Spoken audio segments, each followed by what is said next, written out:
So, and it's again a very big pleasure for me to welcome Dennis Lowe at the National Academy of Scientist Education program. And as I just mentioned, we need to start with the family background.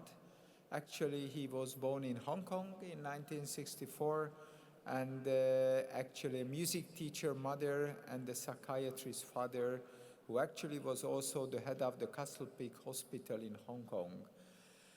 After that, as a child, he was quite mischievous and often earning a C for conduct at the kindergarten he attended. So I don't know whether if the program would have started at the kindergarten, he would have joined it.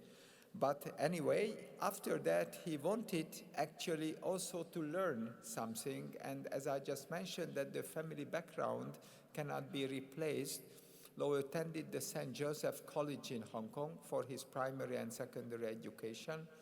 And after actually his father gave him a rangefinder camera and let him set up a darkroom in their house. So again, the whole story started actually at home, and in his experience actually taught him to work with chemicals. So, and after that, his secondary school, he was accepted to the University of Hong Kong and after to Stanford and Cambridge, and he still recalls seeing a picture of Watson and Crick standing in front of King's College Chapel in a book about famous scientists and thinking, that's rather a nice place. So he enjoyed his education there.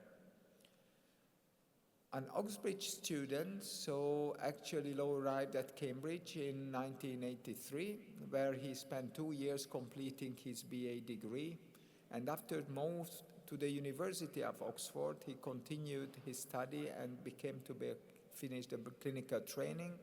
Later on, he received a medical degree, and after also the Doctor of Philosophy, the PhD degree, actually in Oxford. And if we look at his groundbreaking research, he is definitely the father of non-invasive prenatal testing. In 1986, as a 22-year-old medical student in Oxford, attended in a lecture of Sir John Bell on PCR, a groundbreaking DNA amplification technique, and he learned a lot, and he also tested for the Y chromosome in maternal blood using PCR, confirming that fetal DNA could be detected non-invasively. And after he returned back also to Hong Kong, and he met his wife, Alice, at Oxford. Of course, as I said, he also liked movies, like plenty of scientists like doing different things than sciences.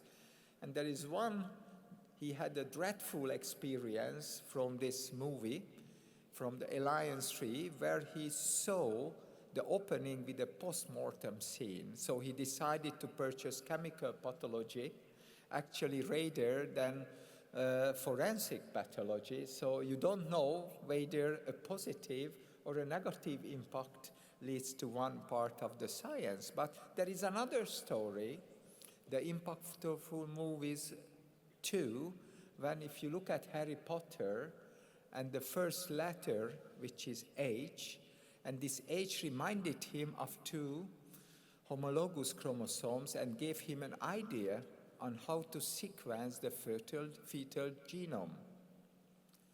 But going further, of course, it's needless to say that he had really lots of awards and honors, and actually, in pursuit of science, never leave a stone unturned, so he's still working a lot. And actually, if I look at currently, he is also the winner of the Lasker Prize, and I am more than sure that the Nobel Committee will not miss the opportunity in soon actually awarding him the Nobel Prize as well.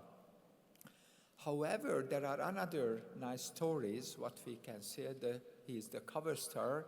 He's actually saw in the genome research article together with a local artist, they put a very nice graph concerning the DNA part, and I had the privilege to visit him in this year, January, and he showed me also in this picture in his office. However, because he has a background, and as I said, everything needs to be discovered twice. Once when you discover what is the new knowledge, and after somebody discovers how to use it. And he didn't let anybody at that stage to find his discovery who continued this work, so he turned his position to translational medicine, and actually he established plenty of companies, as we heard how is important from Dennis Shechtman presentation as well, and he was awarded plenty of biotechnology prizes as well, and he is Law and Chu were awarded the Leader of the Year award for him as well.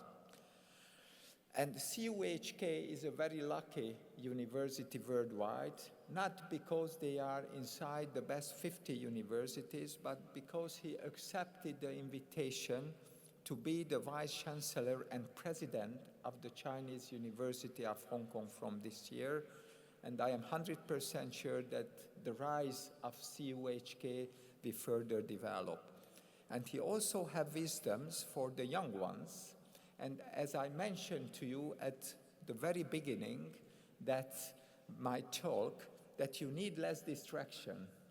And when I visited him in Hong Kong and we have a very nice dinner, he showed me his phone. And I asked the permission from him to show it for you, because we are plenty of times on our phone and distracted, but he is not. If you look at his phone, how many emails he receives, he doesn't bother opening it up. So if you want to ask questions for him, I suggest you to ask it after this talk, because I am not sure that he will allow you to distract him during his scientific work. So I am really feel privileged and honored to welcome Professor Dennis Law at the National Academy of Sciences Education. So thank you, Dennis, for spending your very valuable time with us, and please come to the stage to deliver your talk.